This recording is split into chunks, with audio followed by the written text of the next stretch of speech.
Siguradong gaganda na ang pakiramdam mo. Pero kailangan pa rin uminom ng antibiotic para gumaling ang iyong sugat. Meron ka bang alam na lugar dito na makukuha na ng halamang may duguda? Meron, kaya lamang masyadong malayo at maraming hayop na may kakaibang mahika. Paano ako makakapasa sa hunter test kung matatakot ako sa mga hayop na yan? Pero...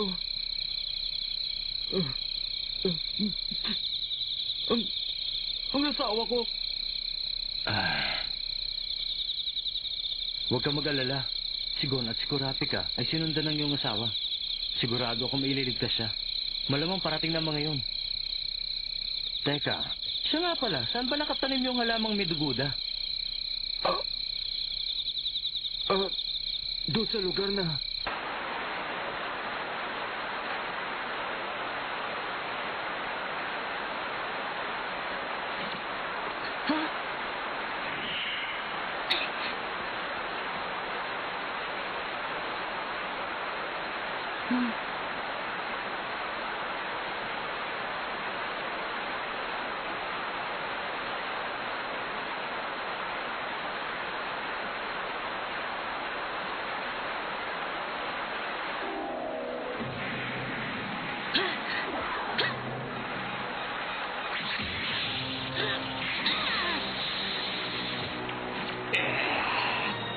Habulin mo ako dito.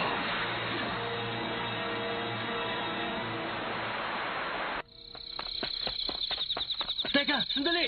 Ako to! Kurapika, ayos ka lang? Si Gon! Hinahabol pa rin niya yung hayop. Kamusta na ang asawa nito? Ano na nangyari sa kanya? Gagaling na siya. Hindi naman malalim yung sugat na tinamo niya. Binigyan ko na siya ng gamot na pampawala ng sakit. Ayun, nagpapahinga na. Ganun ba? Di maganda.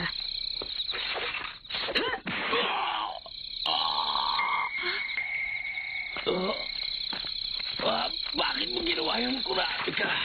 Pasensya ka na, pero wala akong kaibigan na katulad mo. Paano mo nalaman ang kukunwari lamang ako? Sakaling hindi ka nagkukunwari, gagawin ko pa rin yun. Ano? May iniwanan akong sugatan na tao kay Leorio. Sumang-ayon naman siya sa akin. Kung iiwanan niyang nag-isa sa delikadong lugar ang taong yun, sinisiguro kung gagawin ko rin sa kanya yan.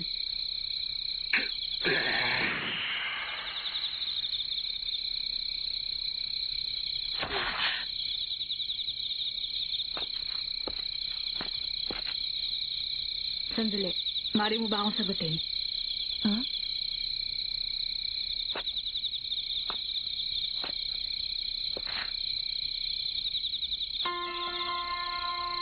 Sabihin mo na sa akin, sino ka bang talaga?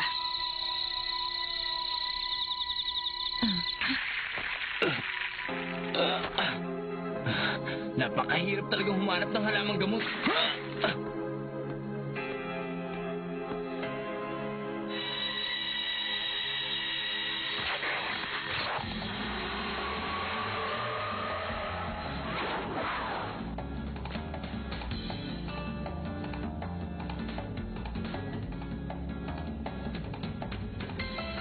Magaling ang pinamalas mo, bata.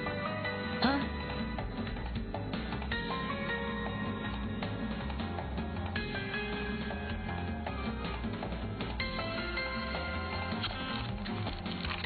Marami ka na ginawa para mabayaran kita.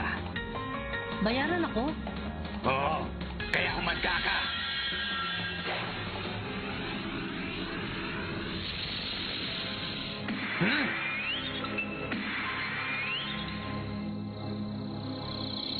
Bakit hindi mo ko iniwasan?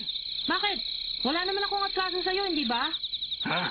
Teka, sino ka ba talaga?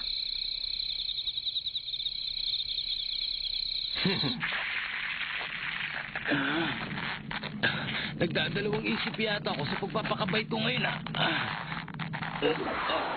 Huh? Huh?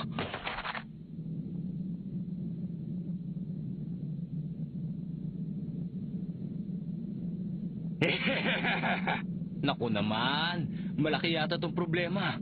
Makikipaghilam ba naman ako sa'yo sa ganitong posisyon? Delikado. Sigurado wala akong kalaban-laban dito. Oo, isa rin akong hayop na may mahika. Pero paano mo naman nalaman to? Dahil sa tatong yan, Itinatuyan sa isang babae na nagmula sa tribo ng Sumi at ipinangako niya sa kanilang bathala na hindi na siya mag-aasawa buong buhay niya. Paano mo masasabing nag-asawang babaeng yun? Siguradong mahirapan ako sa pakikipaglaban sa halimaw na ito. Napakasama na ugali. Hindi man lamang ako pakitin.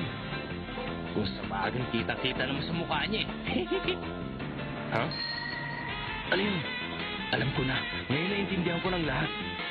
Ikaw, tumigil ka na dyan. Ang galing mong mag-artista eh. Sa bagay kahit paano, nalilang nyo rin kami.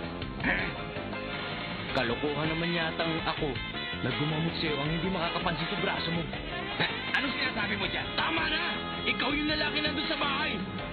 Iyan tuhok sa braso mo, masasabi kong ebidensya.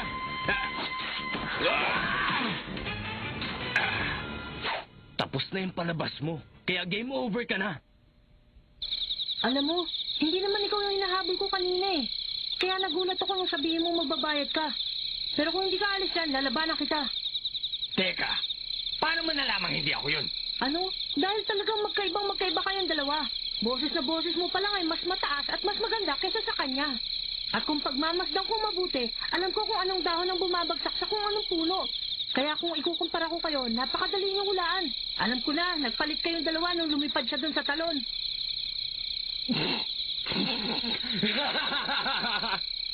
Honey! Labas ka na! Bihirang-bihira ka makakita ng ganitong klase na tao!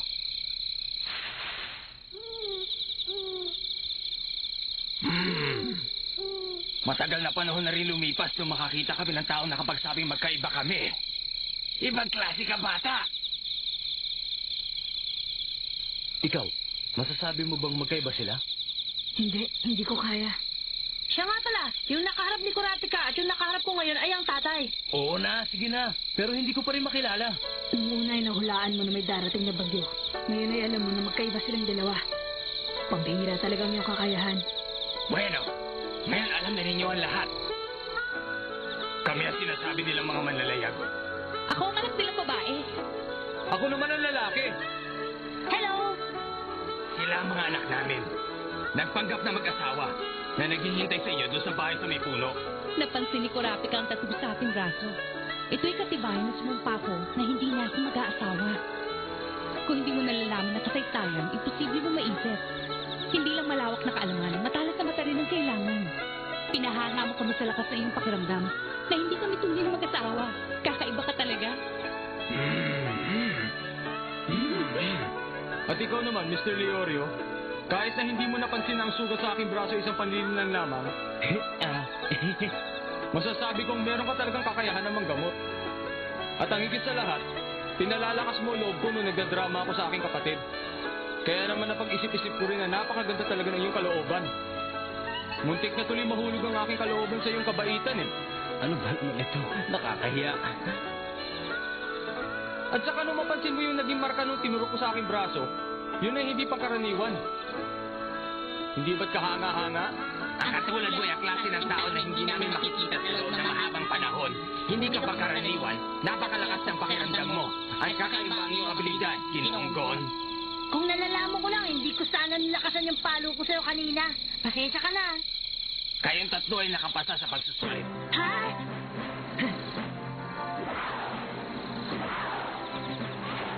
Ngayon, dadali na namin kayo sa pagdarausan ng tunay na pagsusulit.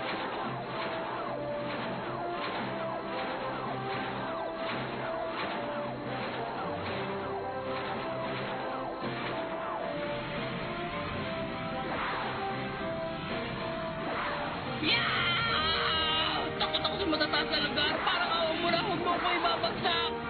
Akala ko ba wala kang kinatatakutan?